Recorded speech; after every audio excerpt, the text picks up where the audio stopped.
first lesson of biology, along with which it is the chapter 5 of NCERT science book.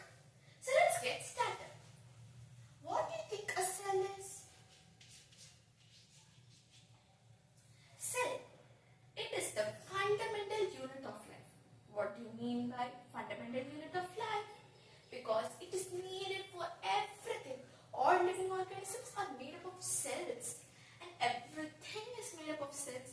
So it is the main thing which is required and which is so, we can say it is the major thing which creates human life or living organisms.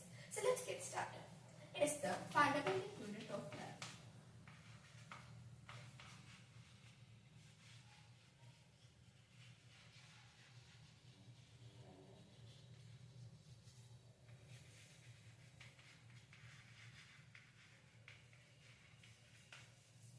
So, we learned that cell is a fundamental unit of life. Now, cell is the smallest unit of life. What do you think about it? It is said that first, human beings or living organisms are made up of organelles.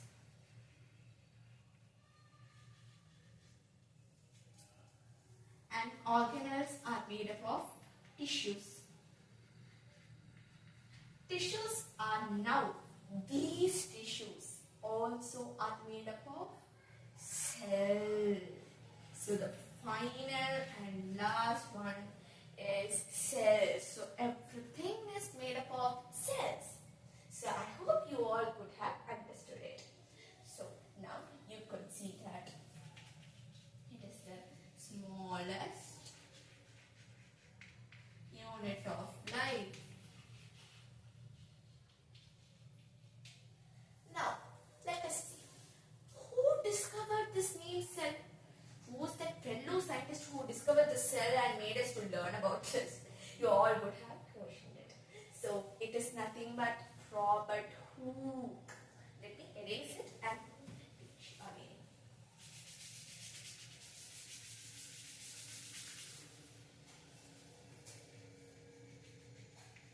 So, let's learn about who now discovered the cell and its organelles.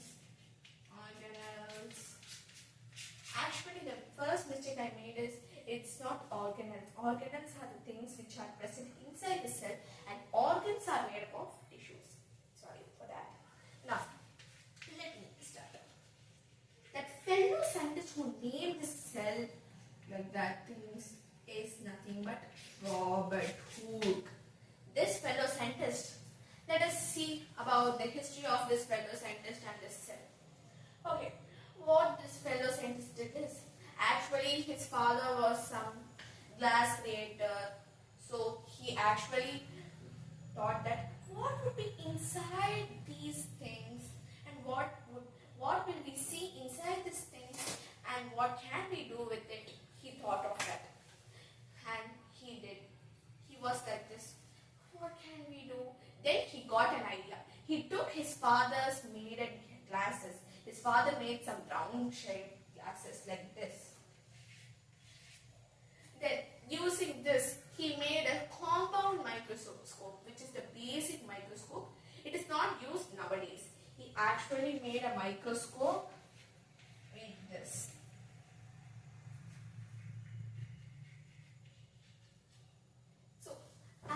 He made a compound microscope in which he took a cork cell, which is, for example, if you take a water bottle, in some water bottles they would be like this, in some sodas or like that. This part is called as cork. Did you understand? In olden days, people used to drink water like this with the cap. The cap is called as a cork. And this corks would be like this. Would be like this. They would be in pale yellow. If you see in badminton rackets also we use the term cork because we will have like this, right? The cork would be like this. The top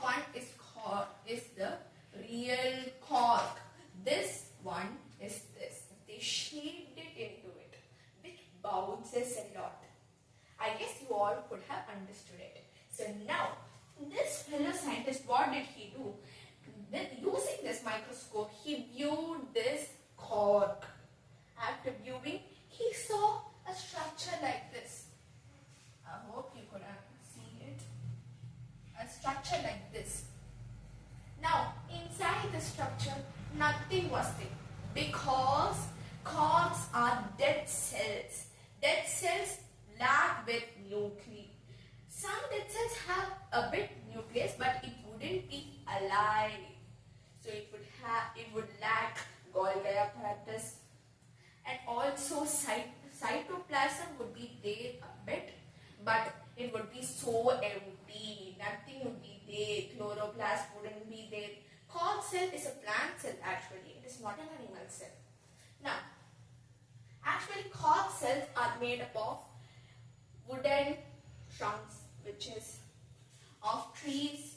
There would be dead things like it would be dead, right? The dead like that.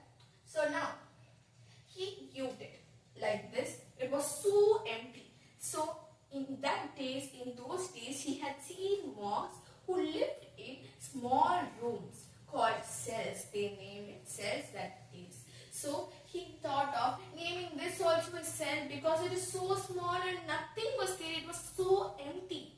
So then he named it cell. This is where we coined a new term, cell. We got a new term. So this was the fellow scientist who created the word cell. So you have to blame this one scientist, because if you don't like biology and you don't like cells, then you have to blame this scientist. So next, let's go to the next scientist.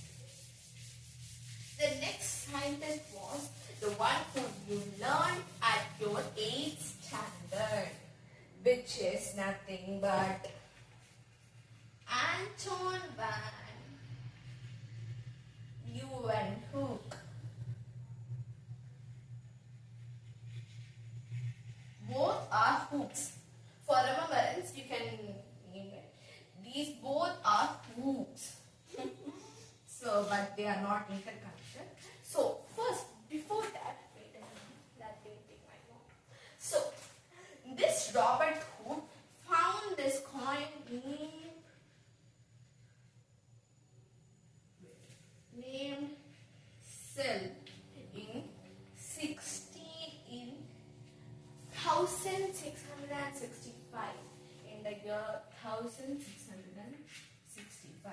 Now, Anton van Leeuwenhoek, you would have already learned that in lake water, this guy went and he searched for some water bodies, and he used the compound microscope used by the Robert Hooke to find that in water bodies also there were some living organisms. So this guy was the one who found the living cell.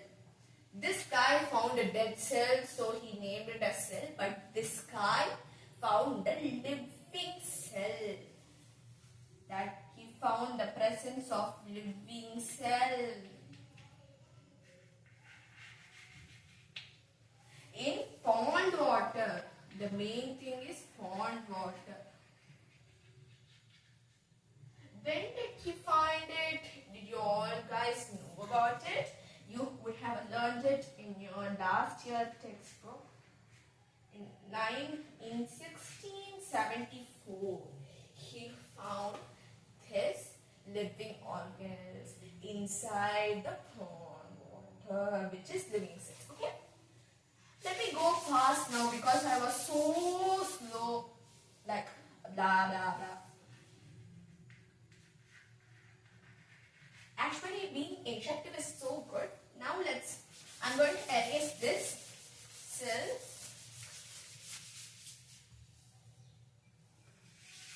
If you guys want the notes of this one, please comment it below so that I can send the notes as that. I can send that video of the notes separately. If you want, please comment it below. Thank you. So let's move on to the next person, next fellow guy, which is, he's also Robert, but not Hooke. He's Robert Brown. Usually in that days, everyone names as Robert. So many are like Robert. But here in this cell concept, only 2 Roberts are there. So thankfully, no need to remember. He is Robert Brown and he is Robert Hooke.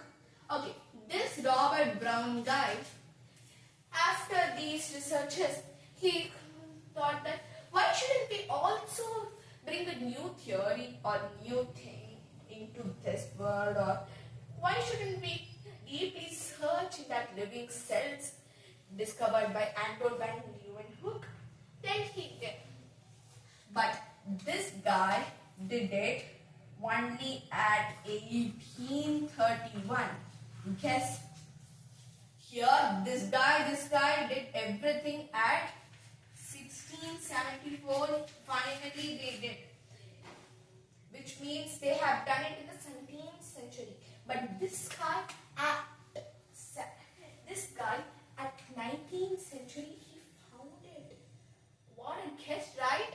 So, at this guy at 19th century, after 2 centuries, this guy came into presence. But in 2 centuries, nobody found anything. It is so shocking, right? In 19th century, this Robert Brown took a cell and saw that there is a presence of a small organism which actually leads every organelle inside the cell. So he named this as nucleus. So this is the guy who actually found nucleus, the term nucleus. So many guys found everything as step by step, which made us to learn a whole cell inside which we have nucleus, Golgi apparatus, mitochondria, like that. It's so tired, right? So this one, after Robert Brown, this Purkinje, his name is so weird, right? This Purkinje in 1839, which is after 8 years, this Purkinje found that there was, for example, this is a cell inside which we have cytoplasm. Inside the cytoplasm we have nucleus, ribosomes, and then we have Golgi apparatus and mitochondria, like that. So he thought that here they named it as cytoplasm and everything. Then why shouldn't we create a new name along with everything? Like if we have a group, like we will have A, B, C, D. The members are called A, B, C, D, and all this A, B, C, D together is called as, okay, let's have it as friendship group. So all of them together are called friendship group. So in that section, they have A, B, C names who all are together called as friendship group. Like that, Purkinje thought of naming these all together as a name long, which is called protoplasm. Did you guys understand it? As Purkinje P starts, he actually found it with P as the starting. So do you know what is protoplasm? Protoplasm is cytoplasm plus cell organelles.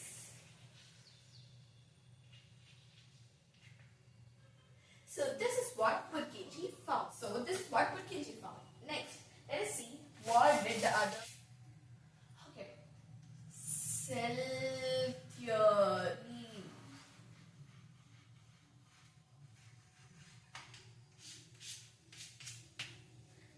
With the cell theory, I will stop. Till cell theory, I will complete it. Okay. So this cell theory. First, Sleeden and Swan. And Sleeden. Wait, I will take the spelling if I am wrong.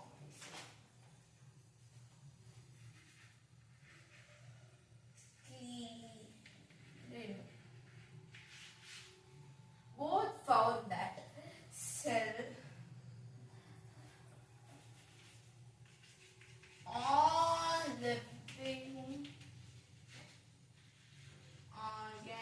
organisms are made up of cells.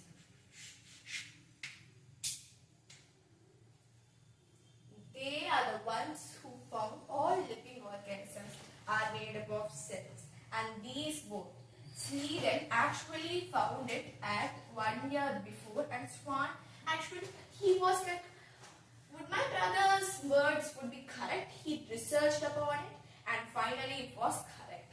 Both were actually brothers. Sweden and Swan were brothers. So this Sweden was the elder brother, I guess. So he found it at 1838 itself, and this Swan found it at 1839 and researched it. And the second one, the last one, is Virchow. This person Virchow at 1855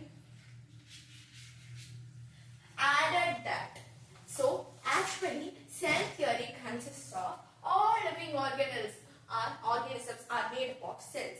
Is the cell theory number 1. And the cell theory number 2 was coined by Virchow, which is on all cells are all new cells are made up of